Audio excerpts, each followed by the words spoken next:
जरूरी नहीं है कि सलमान किसी भी फिल्म का हिस्सा हो तो वो फिल्म चलनी चाहिए।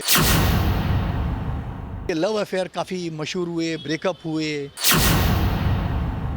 7 सालों से ईद पे लगातार उनकी फ्लॉप फिल्में आई हैं। ये फिल्म शुरू होने से ज़्यादा बंद ज़्यादा हुई हैं। तो सलमान खान के जीवन में काफ़ी सारे उतार चढ़ाव आए, उनकी फिल्मों ने काफ़ी ज़्यादा उतार चढ़ाव देखे। और ऐसे में इस वक्त हमारे साथ है नरेंद्र गुप्ता, जो कि एक फिल्म क्रिटिक है और ट्रेड एनालिस्ट है। बहुत ही क्लोजली सलमान के पूरे ही करियर को, कि कौन सी फिल्मों ने अच्छा काम किया, कौन सी फिल्मों से उनका करियर ब्रेक थ्रू हुआ और कौन सी फिल्मों से उनका डाउनफॉल उन्होंने देखा। सो इस पर थोड़ा सा हम चाहेंगे कि आप थोड़ी रोशनी डालें, क्योंकि हमने देखा कि किस तरह का एक स्टारडम वो कैरी करते हैं।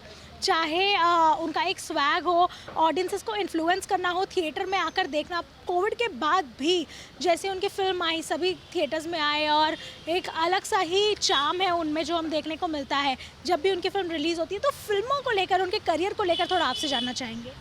देखिए, सलमान खान की पहली फिल्म आई थी मैंने प्यार किया बतौर हीरो। वैसे बीवी वो तो ऐसी उनकी छोटी अपीयरेंस वाली फिल्म थी, लेकिन जो रियली स्टारडम उनको नसीब हुआ वो सूरज बड़जात्या की पहली फिल्म मैंने प्यार किया से हुआ। उसमें उनके पीआरओ थे मिस्टर राजीव चौधरी, जिन्होंने मैंने प्यार किया को प्रमोट किया। और सलमान से बहुत अच्छी बॉन्डिंग थी उनकी। सलमान को उन्होंने बहुत घुमाया फिराया, लोगों से मिलाया। तो काफ़ी हद तक राजीव चौधरी ने सलमान सर को उनके स्टार्टिंग दिनों में काफ़ी हेल्प की। फिल्में अच्छी मिलती गई, सलमान सर को बड़ा नाम हुआ, बड़ी बड़ी फिल्में की उन्होंने। हम दे दे के सनम, राजकुमार संतोषी की, अंदाज अपना अपना अपना। उसके बाद उनकी कैरियर में काफ़ी गड़बड़ आई, काफ़ी लाइन्स आई, फ्लॉप फिल्में दी उन्होंने। लेकिन 2009 में जो प्रभुदेवा की फिल्म आई वांटेड, उससे उनकी पूरी इमेज बदल गई। एक एक्शन के हीरो के रूप में उभरे और लाइन से उसके बाद उन्होंने जो सफ़र देखा 2017 तक, बजरंगी भाईजान हो, दबंग हो, एक उन्होंने अच्छा खासा मुकाम हासिल किया। और डेफिनेटली तीनों खानों में वो सबसे बड़े रहे, क्योंकि उन्होंने मैक्सिमम 100 करोड़ की बजट की फिल्में दी। जी बिल्कुल। और क्योंकि जैसे कि आप कह भी रहे हैं कि उनकी इमेज बदल गई वांटेड के बाद, क्योंकि उसके पहले जितने किरदार उन्होंने किए थे वो प्रेम वाले थे। उनका नाम जो है प्रेम भी काफ़ी ज़्यादा प्रसिद्ध रहा ऑडियंसेस में और उनके किरदार को भी सूट करता रहा।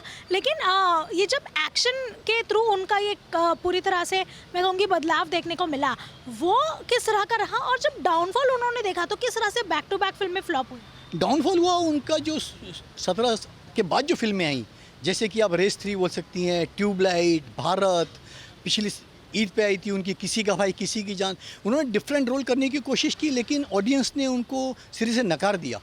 और तो और उनकी कितनी जो गेस्ट अपीयरेंस वाली फिल्म थी, जिनमें एक्सटेंडेड रोल था उनका, जैसे उनके ब्रदर इन लॉ के साथ अंतिम फिल्म थी, बहुत बड़ी फ्लॉप रही, 40 करोड़ का लाइफ टाइम बिजनेस। चिरंजीवी के साथ गॉडफादर, लास्ट में कैमियो बहुत बड़ा था, लेकिन दर्शकों ने उसको भी नकार दिया। उन्होंने छोटे मोटे कैमियो क्यों, उन्होंने पठान में किया, बहुत बड़ी हिट गई, 500 करोड़ का बिजनेस किया, लेकिन उसकी बाद की 2 कैमियो वाली फिल्में उनकी नहीं चली। जैसे आपकी बोल सकते हैं रोहित शेट्टी की सिंघम अगेन, एक सीन में बतौर चुलबुल पांडे नजर आए, लेकिन पिक्चर कितनी बड़ी फ्लॉप हुई दुनिया जानती है। और लेटेस्ट आपकी baby John, extended cameo 5 minute का किया है उन्होंने, ज़बरदस्ती ठूसा गया रोल। सलमान के कैमियो के बावजूद लोगों ने फिल्म रिजेक्ट कर दी। तो ज़रूरी नहीं है कि सलमान किसी भी फिल्म का हिस्सा हो तो वो फिल्म चलनी चाहिए। इसके अलावा सलमान बहुत सारी कंट्रोवर्सी से लगातार घिरे रहे। जैसे आपको पता होगा, हम साथ साथ है के दौरान हिरण कांड हो गया था, सालों मुकदमा चला उन पे, अभी भी चल रहा है। बिश्नोई गैंग उनको लगातार धमकी दे रहा है, माफ़ी मांगने के लिए कर रहा है। उनके लव अफेयर काफ़ी मशहूर हुए, ब्रेकअप हुए, बाद में उन्होंने गाड़ी चढ़ा दी बेकरी पे, कितने लोग की मृत्यु भी हो गई। तो सलमान के कैरियर में कुछ ना कुछ कंट्रोवर्सी ना हमेशा चलती आ रही है, वो उनको उससे छुटकारा ना पाने का। अभी जैसे कि उनको पता है, आपको जन्मदिन है 27 तारीख को कल आ रहा है, और उनकी कल आपको बता दूं 11:07 पर जो डायरेक्टर हैं मिस्टर मुरुगदास, उनकी फिल्म आ रही है सिकंदर, उसका टीज़र लॉन्च हो रहा है। तो लोगों को बहुत सारी उम्मीदें हैं सलमान से कि इस ईद पे तो आ नहीं सके, 24 की ईद पे नहीं आ सके, 25 की ईद पे सलमान 30 या 31 मार्च को आप नजर आएंगे फिल्म सिकंदर में। बिल्कुल। और क्योंकि जिस तरह से आप कह भी रहे हैं कि उनकी लाइफ बहुत ही ज़्यादा कंट्रोवर्शियल रही है, चाहे हिरन कांड की बात की जाए या फिर उनके जो लव अफेयर रहे हैं उसकी बात की जाए, बट देन उनके करियर को भी कितना ज़्यादा इम्पैक्ट किया इन सारी चीज़ों ने, क्योंकि वो फिल्में कर रहे थे, भले ही उन्होंने वो जेल गए या फिर जिस वे में भी उनका एक पॉइंट रखने का तरीका रहा, बट देन इन सब चीज़ों की वजह से क्या आपको ऐसा लगता है कि ऑडियंसेस ने भी कहीं ना कहीं उनसे, क्योंकि फ्रेंड्स ने तो दूरी बनानी शुरू कर दी थी जी। नहीं, ऑडियंस भी डेफिनेटली दूरी बनाती है ना कंट्रोवर्शियल आर्टिस्ट से। वो एक इमेज ख़राब होती है पब्लिक डोमेन में। आप कुछ भी गलत काम करते हैं, किसी से जुड़ते हैं, तो ऑडियंस डेफिनेटली कोशिश करती है कि ऐसे लोगों से दूरी बनाई जाए। सो शायद यही वजह रही होगी कि पिछले 7 सालों से ईद पे लगातार उनकी फ्लॉप फिल्में आई हैं। उनको एक रियली एक हिट फिल्म की तलाश है, वो उनको नहीं मिल रही है। सूरज बरजात्या की फिल्म शुरू होने वाली थी, प्रेम का विवाह जो भी थी, लेकिन उन्होंने स्क्रिप्ट पसंद नहीं आई, छोड़ दिया। एक पिक्चर शुरू होने वाली थी करण जौहर की, वो भी बंद हो गई। साजिद नडियादवाला की बंद हो गई। तो उनकी फिल्म शुरू होने से ज़्यादा बंद ज़्यादा हुई हैं। तो आपने देखा होगा कई सालों के बाद, मतलब ये किसी का भाई किसी की जान की होम प्रोडक्शन थी, अब आपको सिकंदर में शायद अच्छा रूप देखने को मिले, जो कि प्रोड्यूस की है साजिद नडियादवाला ने। बिल्कुल, और क्योंकि बहुत ही अलग इमेज भी रही है उनकी, लेकिन जिस तरह से कंट्रोवर्सी में रहे हैं, लेकिन उसी तरह से चैरिटी में भी अपना योगदान देते रहे हैं। क्या लगता है, ये बैलेंस आउट करने की वजह या फिर कुछ अलग सोच या फिर कुछ अच्छे राह पर चलने की या इमेज सुधारने के लिए उन्होंने ये सारी चीज़ें की? देखिए, चैरिटी से इमेज तो डेफिनेटली सुधरती है, और बीइंग ह्यूमन सलमान का बहुत पॉपुलर ब्रांड है। उसका जो इनकम होती है काफ़ी हद तक चैरिटी में लोगों को जाता है। सलीम साहब जो उनके डैडी हैं, रेगुलर काफ़ी लोगों को हेल्प करते हैं। कोई उनके घर से मेरे ख्याल से निराश होकर वापस नहीं जाता। तो आप बैलेंसिंग एक्ट भी बोल सकती हैं, या उनकी फैमिली में गुण है कि नहीं भैया जो नीडी पर्सन है उसको हेल्प किया जाए। जैसे उनकी दत्तक पुत्री है, पता है उसको अपनी सगी बहन से भी ज़्यादा प्यार करते हैं। हाँ, तो कहीं ना कहीं उन्हें मानवता के गुण तो हैं सलमान साहब में। इसमें ऐसी कोई बात नहीं है कि वो खाली कंट्रोवर्सी से घिरे हुए हैं। अच्छाइयाँ उनकी ज़्यादा बाहर नहीं आती। बिल्कुल, और एक और चीज़ समझना चाहेंगे, क्योंकि बड़े पर्दे पर जहाँ आप बोल रहे थे कि उनका चार्म दिखना खत्म हो गया था और फिल्में बैक टू बैक फ्लॉप हो रही थी, उस वक्त सलमान ने टीवी का रास्ता चुना था, जहाँ बिग बॉस, उसके पहले 10 कदम जो आता था, जहाँ पर उन्होंने वहाँ पर, लेकिन वहाँ ऑडियंसेस ने उनको काफ़ी ज़्यादा पसंद किया, उनके शो को भी ज़्यादा पसंद। देखिए, एक राजेश खन्ना साहब की एक मशहूर कहावत थी, out of sight out of mind. तो आपको लगातार ना पब्लिक डोमेन में रहना है, लोगों के सामने रहना है कि आप कुछ क्या कर रहे हैं। तो शायद सलमान को ये जरिया नज़र आया कि चलो बिग बॉस के थ्रू मैं कम से कम लोगों के हमेशा सामने बना रहा हूँ, कुछ ना कुछ। इतना कॉन्ट्रोवर्शियल प्रोग्राम आपको पता है कितने सालों से सलमान साहब होस्ट करते आ रहे हैं। कॉन्ट्रोवर्सी होती है, छपते हैं, लोग देखते हैं, प्यार से देखते हैं, फ्री में देखने को मिलता है। तो कॉन्ट्रोवर्सी से आर्टिस्ट को फ़ायदा तो होता है, चाहे वो एंटी पब्लिसिटी हो उसके बारे में। और आप बहुत दिनों से सभी इंतज़ार कर रहे हैं कि किस तरह से नई फिल्म वो लेकर आने वाले हैं। क्या लगता है, क्योंकि पिछले कई सारी फिल्मों से ऑल्सो कंटेंट के मामले में भी समझना चाहेंगे कि क्या लगता है कि ऑडियंसेस उन्हें किस वे में देखना चाहती हैं और वो डिलीवर क्यों नहीं कर पा रहे। क्योंकि पिछली कुछ फिल्में रही हैं जिनमें उन्होंने एक्शन किया है, एक्शन किया भी है, जहाँ आप बोल रहे थे कि वांटेड के बाद दबंग आई, दबंग 2 आई, और उसके बाद राधे आई थी, जिसको लोगों ने काफ़ी हद तक पसंद किया था। कॉमिक रोल में भी रेडी फिल्म आई थी, जिसको लोगों ने काफ़ी ज़्यादा पसंद किया। पारिवारिक फिल्में उन्होंने की है जो कि लोग पसंद करते हैं। तो अब ऐसा क्या हो रहा है कि वो डिलीवर नहीं कर पा रहे और ऑडियंसेस क्या देखना चाहती है? शायद मेरे ख्याल से एज फैक्टर है। आज 59 के सलमान खान हो जाएंगे तो उनको अपनी एज के हिसाब से रोल करने चाहिए। अगर वो सोचे कि 59 की उम्र में 20-22 साल की दिशा पटानी के साथ रोमांस करूं, तो लोग एक्सेप्ट नहीं करते। उनको चाहिए कि अच्छे इंपॉर्टेंट कैरेक्टर रोल हों, जैसे अक्षय करते आ रहे हैं कई फिल्मों में।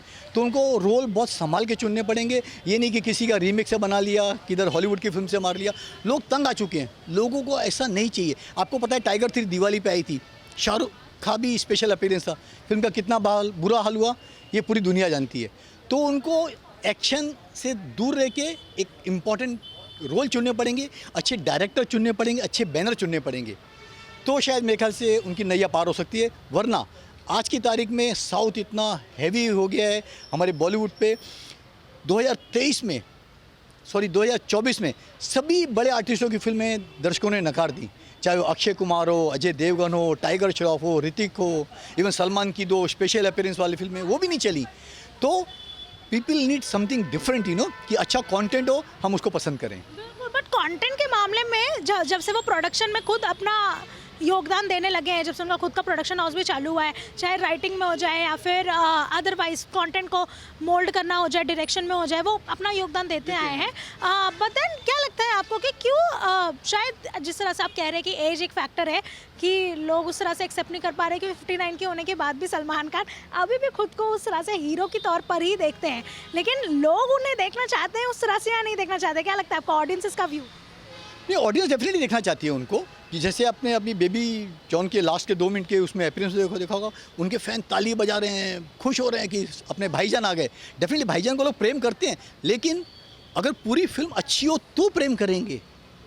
आप वैसी फिल्में तो बनाओ कि ऑडियंस आपको थिएटर तक खींच के आना ज़रूरी है। खाली चवन्नी छाप ऑडियंस को जो चुने चिंदी भर फैन रह गए हैं उनको खुश करने के लिए फिल्म करेंगे तो उनका कुछ नहीं होने वाला। He need to work on the subject very hard. Salim sahab उनके पिताजी हैं, बड़ी यादगार फिल्में लिखी हैं जावेद साहब के साथ मिलकर। काश उनको इस मामले में गाइड करें, बेटा कि ये फिल्म कर, तेरे लिए कैरियर के लिए बेहतर होगा। पर ओवरऑल अगर फैमिली के हिसाब से बात की जाए तो क्या लगता है कितने फैमिली मैन है, क्योंकि बहुत ही ज़्यादा अपने माताजी के लिए, पिताजी के लिए, भाइयों के लिए बहुत ही ज़्यादा एक मैं कहूँगी बहुत ही प्यार भरा उनका माहौल भी बना रहता है घर में भी।